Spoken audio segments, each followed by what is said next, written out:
Hello, everyone. My name is Yoav Vaxman, and I'm professor of economics at Coastal Carolina University. I'm located in the Royal College of Business.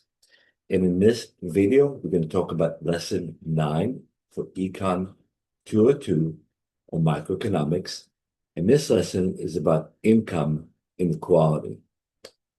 On the top left, you see a picture of what's called a trickle-down economics.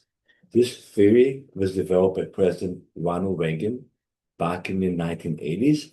And the idea is if you make the wealthy wealthier by reducing their tax rate, they're going to invest in the economy, and that wealth is going to trickle down to everyone else. Of course, the theory is not without its critic, and many believe that all it does is really make the wealthier wealthier, while those who have lower income are hurt by this policy, as shown by the illustration. On the top right, you have a picture of a wealthy or a well-to-do businessman, and he's walking by a homeless individual. In the United States, despite our high wealth, and the fact that we are the world's largest economy and have one of the highest average income, there is a lot of income inequality, and there are a lot of homeless people still on the streets. So we're going to address some of these issues and talk about what the government can do about them, what they should do about them, and try to look from both perspectives.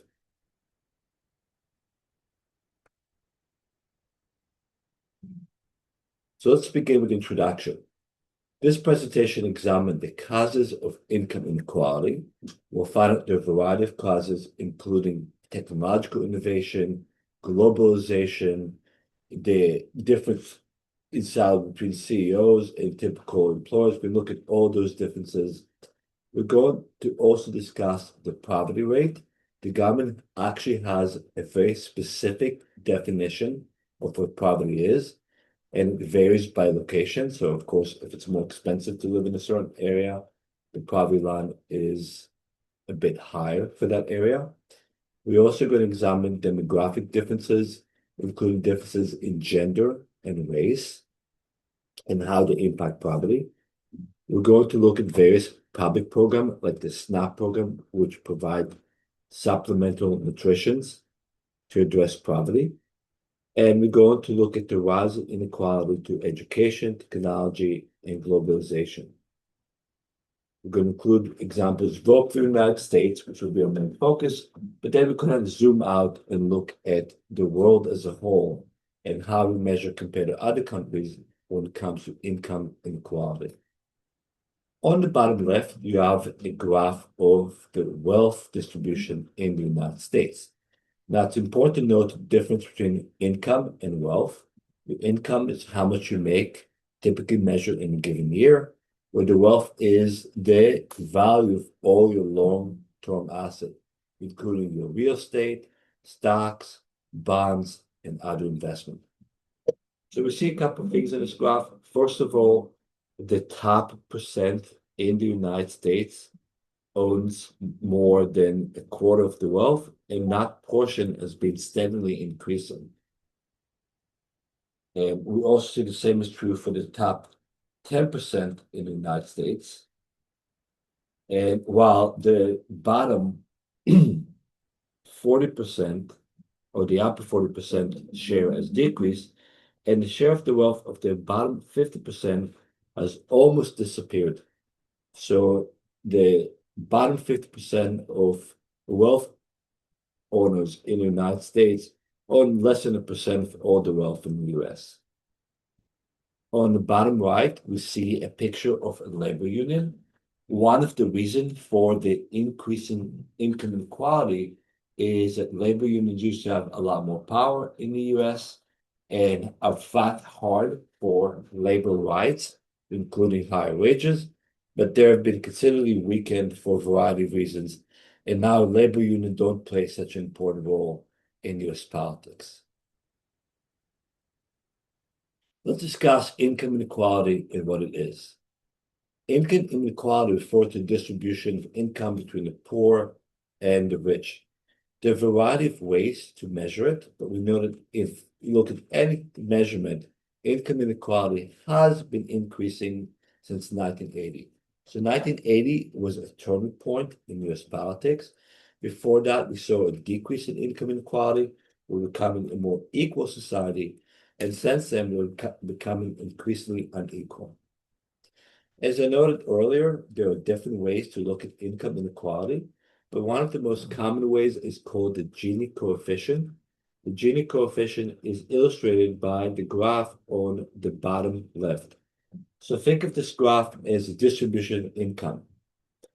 If starting from the lowest income to the highest income.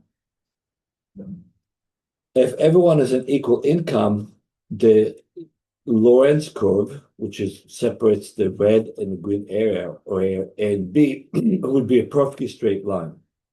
If one person owned all the income in the United States, which would be, of course, an unrealistic scenario, that line would be a horizontal line, would go straight up, and entire area would be A. So the more unequal the distribution is, the bigger the area, the red area is, or area A. So the way the Gini coefficient is measured is by looking at the area A, and again, it's looking from the lowest to the highest income, divided by the total area. A number of zero means that income is completely equal. So everyone is earning the same income. A number of one means that one person owns all the income and nobody else is making anything. And the higher the number, the more the income inequality. So for the United States, we saw the Gini coefficient increase from 0.35 in 1980 to 0.49 in 2025. While it's not the highest in the world, it has steadily increased, and we see rising income inequality in the United States. Specifically, the top 1% of Americans own 31% of the wealth, as we saw from the previous graph. Poverty affects millions of Americans, and over 771,000 individuals experienced homelessness in 2024. The poverty line, as defined by the federal government, set a threshold level for basic living needs. So the poverty line is the government estimate of what people need to earn to just pay the rent, have basic food, and have their basic necessities met. The recent inflation, particularly in 2022 and 2023, and tech innovation have raised inequality. So on the bottom right, we see the consumer price index in the last couple of years.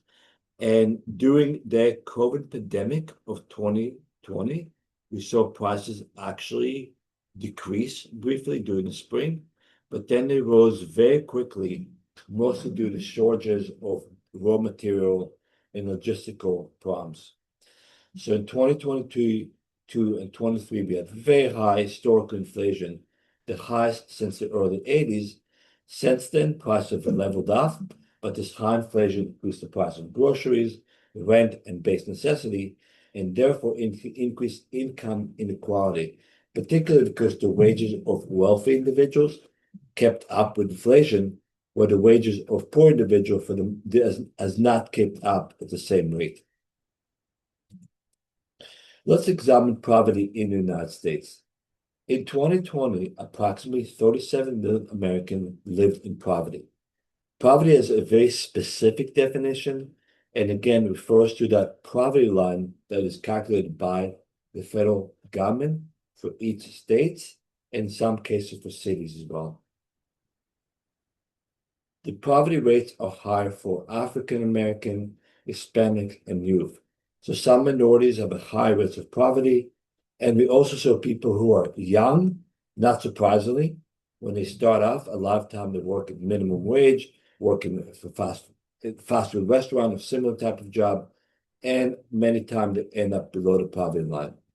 Also, it's important to note that some of the people in the poverty line are simply individuals working part-time, perhaps because they're going to school or for other reason. And for many people, poverty is temporary, not a permanent condition. The poverty line for family of four is estimated around $26,000. But again, numbers vary based on location. If you live in rural Arkansas, $26,000 would probably be enough to meet your basic necessity. But if you happen to live in New York City or San Francisco, which are both very expensive, $27,000 will not even pay a rent for a studio. Poverty duration is often temporary, with the median length of about 5 months. So while poverty rates are quite high in the United States, they typically don't last for a lifetime. At the bottom left, we see a picture of a poor neighborhood. You can see the house are kind of run down. And this oftentimes happen when there are rent control, and landowners or landlords are not allowed to raise rent and therefore have no incentive to fix the property. And on the bottom right, we see the poverty rate by different states.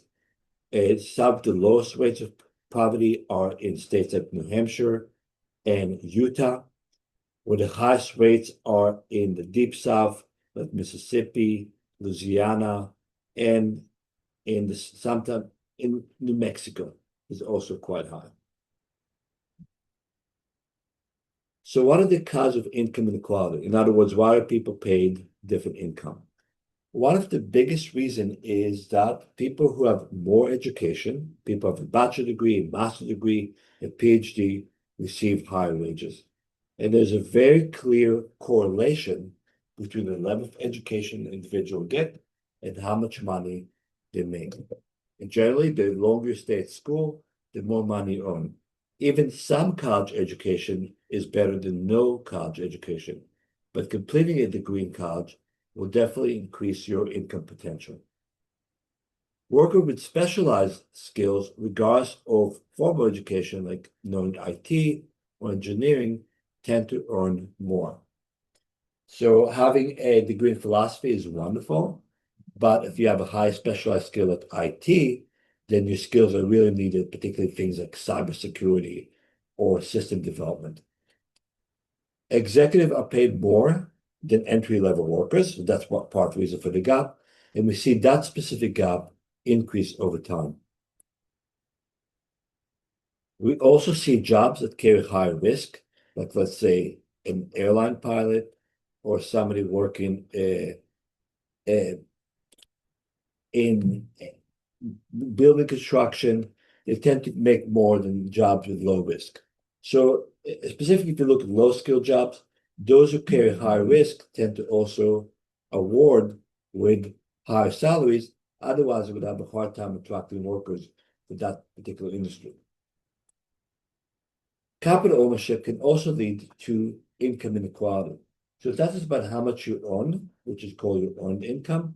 A lot of people also have portfolio income. As you get wealthier, you get some income from developing investment portfolio, like combining stocks, bonds, commodities, and other assets.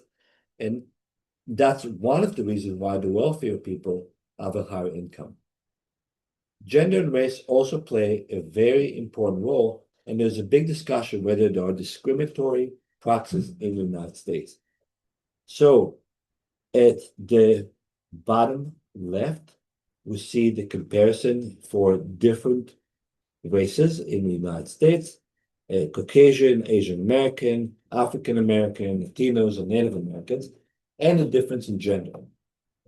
Generally speaking, white Americans earn the highest wages in the United States, but we also see a big gap between men and women, with women on average earning 78 cents for every dollar that the men earn.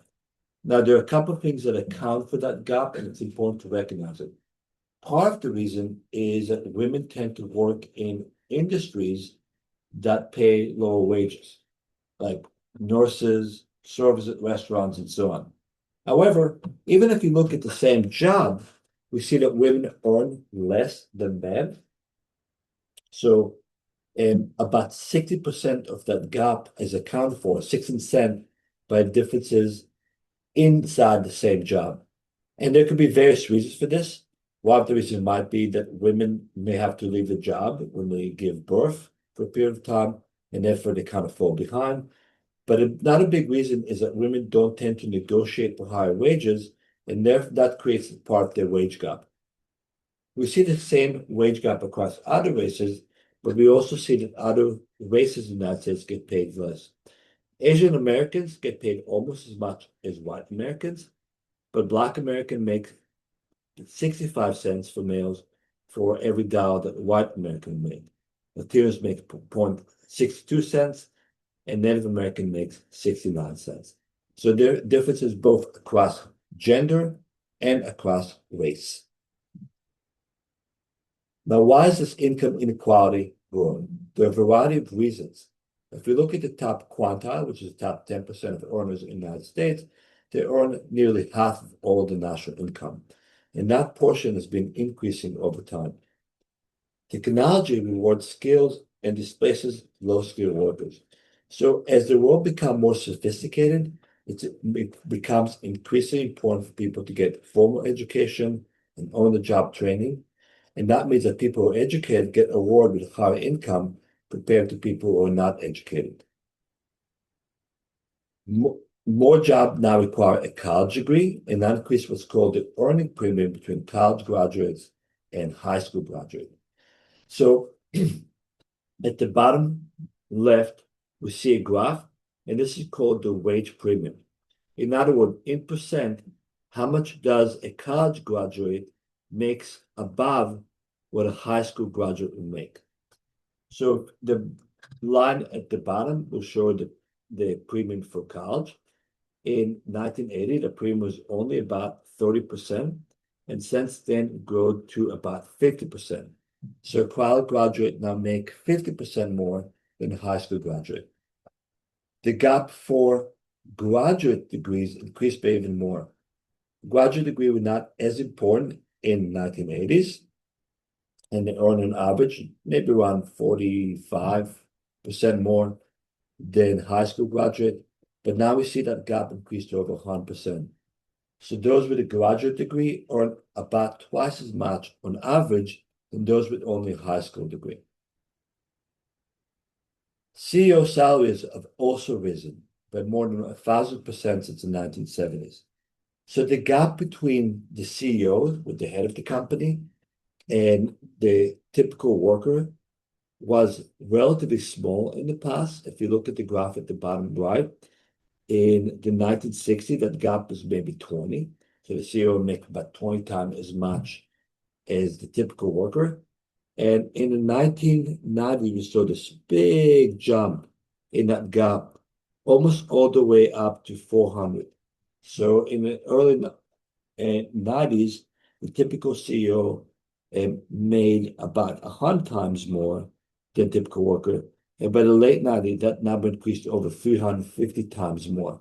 We see that number fluctuate up and down, but overall, as a long-term trend, CEO salaries have increased much faster than typical workers.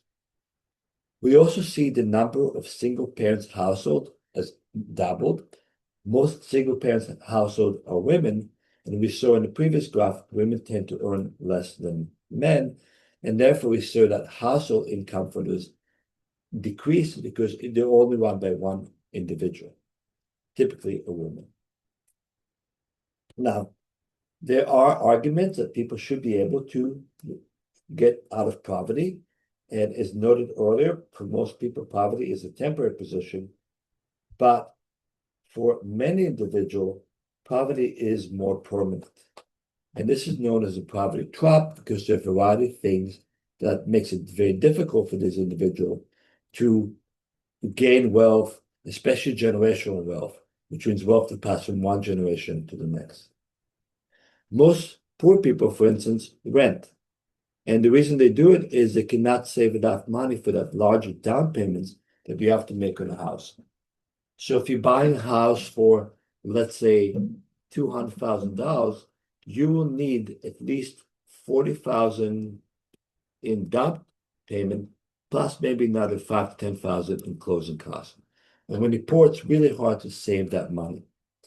The average rent in 2025 was over $1,700, increased a lot, especially in 2022 and 23. And when you spend money on rent, you're not really saving anything. Whereas if you put money on a house, on a mortgage, even if it might be the same number, a lot of that comes to pay down your um, the amount you owe, your debt on the house, and therefore allows you to build equity. So maybe your children can inherit the house and have generational wealth. Poor households, because they don't make a lot of income, often have to live in poor neighborhood away from work. This requires them to pay for transportation and perhaps also pay more money for daycare. Many poor families lack role models or funds for higher education. So even if they start making money, they lack the role models that knows how to invest the money and how to develop wealth.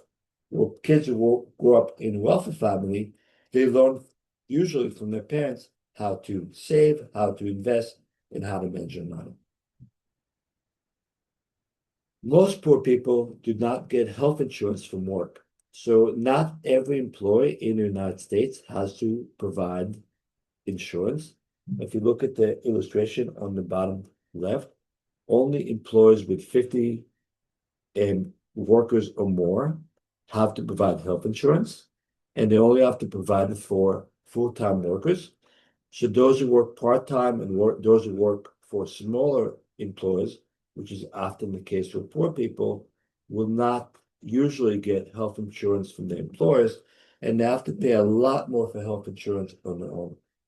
Not only are they not getting that employer contribution, but if you go and buy insurance on your own, it's more expensive than buying from a company because companies negotiate with insurance companies to get lower rates. So currently, in 2024, we had 27 million individuals uninsured. So imagine you're relatively poor, you're paying very high rent, but you didn't have enough money for health insurance. That put you not only at health risk, but also at financial risk. So when you get sick, you don't go to the doctor because you don't have don't have health insurance, you don't have a doctor. You typically go to the hospital. You get charged a very high amount you cannot afford.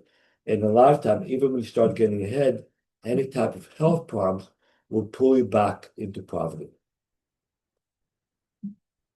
Poor people also often lack higher education and cannot afford it. Universities are very expensive in the United States, and when you're poor, it's really hard to save money for your kids' education. So at the bottom right, we see a picture of the median rent in the mid part of 2010, and that rent keeps rising and rising, and it's mostly poor individual or young individual in the United States that pay rent. Older families typically will buy a house, which means they're creating wealth for themselves. Now, what does the government do about poverty? Well, there are several programs to support poverty. One is called SNAP, which is Supplement Nutrition Program, and that allows you to use what's called an EBIT card to purchase groceries in the supermarket. So it helps to subsidize it. And SNAP is provided by the state, it's managed by each state, but most of the money comes from the federal government. Right now, there's a movement by the Trump administration, however, to limit SNAP benefit to states who are not careful about selecting recipient for the SNAP. So the more error you have, in other words, misreporting how much SNAP benefit recipient get, the less money you're going to get from the federal government. Medicaid provides health coverage for low-income and disabled individuals. So at the bottom right, we see a comparison between Medicare and Medicaid. Well, Medicare is predominantly for people who are 65 and older, but also is available to people with severe disability or terminal diseases. Medicaid is mostly for individuals who have a low income after tax. There's also an earned income tax credit supplement for families with children who earn a low income, as long as the parents are trying to work and trying to better their future. So the EITC program on average provides $2,400 in benefits as of 2024. And the government also provides Pell Grants as well as subsidized loan to help poor people go to college. So the government is actively trying to reduce income inequality. There's some people who criticize these programs are not sufficient, while others believe that this creates a disincentive for people to work. There are arguments for increasing or decreasing the benefit of these programs. Do welfare programs really help? Well, SNAP and Medicaid support low-income families. Healthcare is very expensive in the United States, and being without health insurance puts individuals and families in a very financially vulnerable position. And certainly in recent years, groceries have become very expensive. Supporters of this program or argue that they provide essential resource and therefore social mobility. If families can feed their kids, provide healthcare for them, they're a lot likely to grow as healthy individual, get education, and become productive. Critics, however, argue these welfare reduce the incentive to work. So you need to have low income to qualify for these welfare programs. Therefore, a lot of people argue that people have the incentive to not work, increase their income, so they can still qualify for those benefits. Benefits, however, are time limited, they're not forever, and they often require work. Income support spending total of $30 billion in 2020. The 30 billion may seem like a huge number, but it's important to also bear in mind that the government budget is in the trillions of dollars. So back in 2020, it exceeded $3.5 trillion. So it's still a small portion, less than 1% of the government budget. So we have at the bottom right a picture for the SNAP program, which is a Supplemental Nutrition Assistance Program. And on the bottom right, we have a picture of education, and now it can hopefully lift people out of poverty. As noted earlier, the more education we get, the higher the average income. What if we compare ourselves to other countries?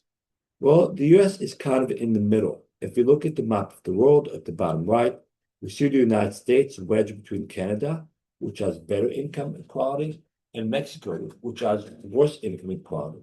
In fact, if we look at developing countries in Central America, South America, Africa, and South Asia, we notice that most of these are orange or red. Red indicates very high income inequality, where orange indicates a fairly high income inequality. So the United States is yellow, which is kind of in the middle. However, there are countries in Europe, especially, that have a better income equality. So if you look at the map and you look at Europe, you see it's predominantly green, with Nordic states like Norway, Sweden, Finland, and Denmark having the best income equality. South Africa and Brazil exhibit some of the world's highest income inequality level. I got to visit both these countries, and you see extreme wealth next to extreme poverty. So the picture at the bottom left is from South Africa, and there are people living just like this in South Africa, a lot of people. If you may recall from the history book, there used to be a very strong discriminatory system against Blacks in South Africa.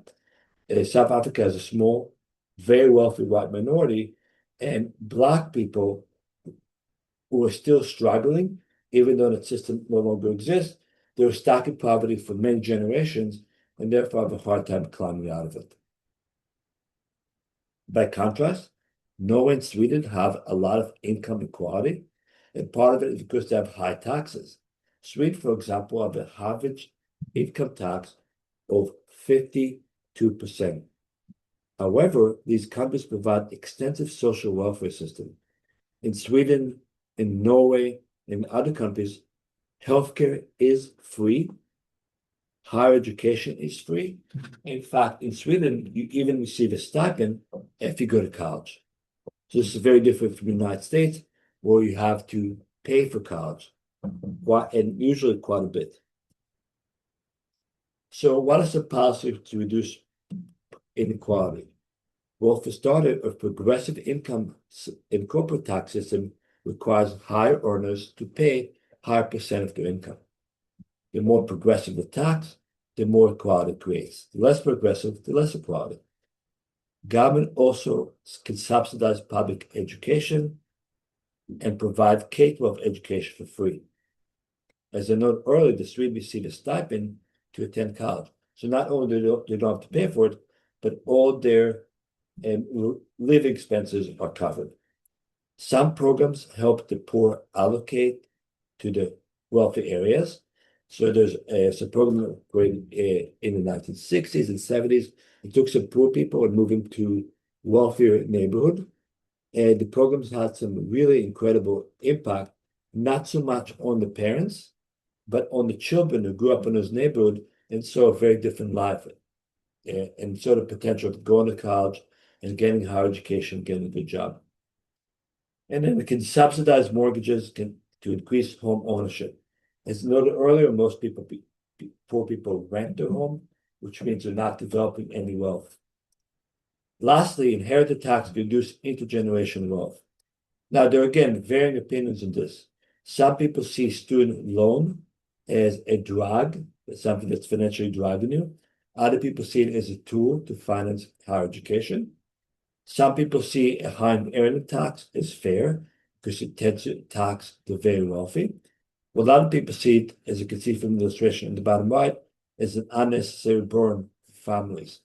As families should be able to support their children and grandchildren and bequeath them with wealth. There are also benefits of income inequality. So it's important to look at both sides of this issue. High inequality encourages people to work hard. If you see people who are making a lot of money, maybe you too will be encouraged to work very hard. Inequality encourages entrepreneurship. Think of the wealthiest people in the United States right now. Most of them did not come from wealthy family. They actually created their own wealth through entrepreneurship. So people like Bezos, Elon Musk, and Zuckerberg all took a lot of risk and initiative to create their wealth. For example, Zuckerberg left Harvard in his sophomore year in order to develop Facebook. Bezos relocated to Seattle and opened a bookshop in order to develop his wealth. And Elon Musk almost bankrupted himself a couple of times investing in Tesla and SpaceX. But these individuals were rewarded for their hard work and their risk. Income inequality also creates a strong incentive for the diverse consumer market. So imagine a society where everyone had equal income, where we predominantly have just basic necessities provided. But with income inequality, there's also room for luxury goods like Lamborghinis or very expensive Prada bags, so that we have a more diverse consumer market. Income inequality encourages education and skill development because that's the number one way to rise up the social ladder, and also attracts global talent and strengthen the economy. So in the United States, for instance, we pay professors a lot more than we do in most countries, especially professors in Ivy League schools or major research institution, and that allows you to attract talent from other countries, and therefore benefits our economy in the long run. And lastly, many people argue that welfare programs are expensive and perhaps even counterproductive. So there are multiple arguments against trying to reduce income inequality, but most economists would agree that income inequality is a good thing as long as it's not too extreme. And we have seen a rise in income inequality in recent decades. So to summarize what we learned income inequality in the United States has risen since the 1980s for a variety of reasons, including globalization, technology, the wage gap between CEOs and typical workers, and the important rise in education. Poverty affects millions and varies by demographic. We see more poverty among women, young people, and minorities. Poor families have higher expenses like rent and healthcare. So while poverty is temporary for a lot of individuals, many people feel trapped in poverty because they have to pay a lot for rent and health expenses, and it's very hard for them to save and invest. And government programs provide support, but face criticism. So if we look at the bottom left, we have a picture of income inequality. We see that income varies between individuals. And also, but at the bottom right, we see the idea of poverty drop, and that's the fact that people with low income have nutritional problems, they lack focus at school, they may have low self-esteem, they may have lost hope, and of course, they have to face economic reality of paying rent and high healthcare expenses. So it's very difficult for them to get ahead. So here's some discussion questions for you to consider. So I'm going to stop sharing again and turn on my camera. Consider the following question. Should the welfare program be expanded or reformed to reduce poverty? What are some ideas that you have about welfare? Well, some people are strongly in support of welfare program because they reduce inequality and perhaps create more social mobility. Others see them as an incentive to not work and as an unnecessary expense for the government. How does technology like generative AI contribute to growing income inequality? So we see income inequality grow in recent years, that it's going to become worse because of generative AI, or that will generative AI empower people through entrepreneurship to equalize income?